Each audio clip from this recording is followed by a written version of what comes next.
When it comes to Dragon Ball, there's a lot you can choose from when it comes to what you want to read or watch. Like maybe one of the spin-offs, or maybe reading about a character in the same version, but acts as a gag character.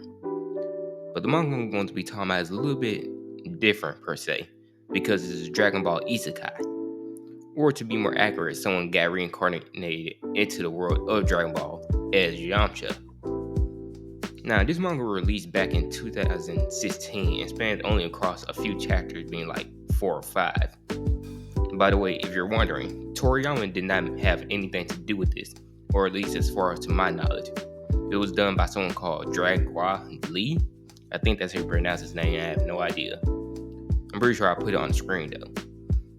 With that being said, let's talk about what happened. And going off that, starting in chapter 1, you see a kid who knows a lot about Dragon Ball, and I mean a lot. And obviously, for this to be Isekai, we need this man to die. So he trips going down some stairs, and that's exactly what he does. Dies. And this is how he ends up becoming Yamcha. Now, you know what you may be thinking, since it's Yamcha, he gotta be trash, right? But CC knows what's gonna happen in the story. He kinda got an advantage. Especially consider the fact that he know what his fate is as Yamcha. So he gets stronger so much to the point when Vegeta and Nappa rise, he beats off almost all the Cybermen on his own. Now, if you're wondering how he's different from the original story is, this guy took advantage of his knowledge to become stronger. Like doing Master Roshi's training with Goku and Krillin when they was younger. Getting his potential unlocked by the Grand Elder. And then to top it off, training with Nail. Nail wasn't the strongest, but he wasn't no slouch either. And if you're wondering how all this worked out in his favor, I'll say pretty good actually. Being strong enough to the point where he beats the brace off of Nappa and jumps Vegeta with Goku, and forcing Vegeta to retreat. Now he is concerned about the big threats to come because, at the end of the day, he's still in Yamcha's body. But since there isn't too much he can do, he turns his attention to somewhere else. Because he's told that he isn't the only reincarnated one in this story. That's right, there was someone else who got reincarnated into this world. That person actually got reincarnated into Chaozu. Unlike the guy who got put into Yamcha body though, the one who got put into Chaozu died many times, and understandably, he kind of got a little bit frustrated and went a little bit off the haywire. By the way, this guy got the same amount of advantage as Yamcha too when it comes to Dragon Ball knowledge, because he's also a major Dragon Ball fan.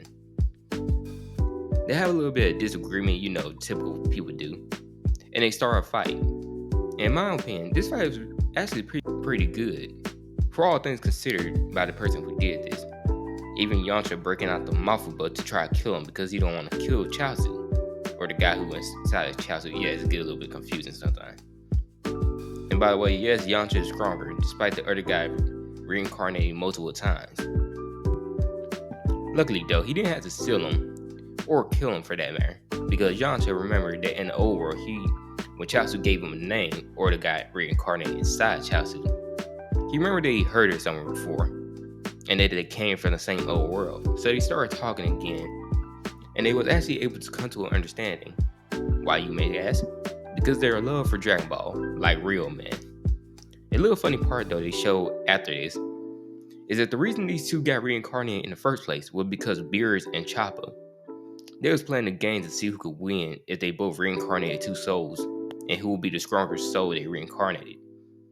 In all fairness though, if you want somebody instead of Chaozu, I would personally win with Krillin, maybe. But since Beerus got mad, the souls was allowed to go back to their old world, bringing the story to an end. Now, there is a bonus chapter that I recommend you read if you liked this. It's kind of, a little bit of spin-off too. That's pretty much it though. A nice and sweet story that I would personally rate like 8.5 out of 10. But you've heard about the story before. How do you feel about it? Because personally, I love what they did a manga about my boy Tien, the best character by the way.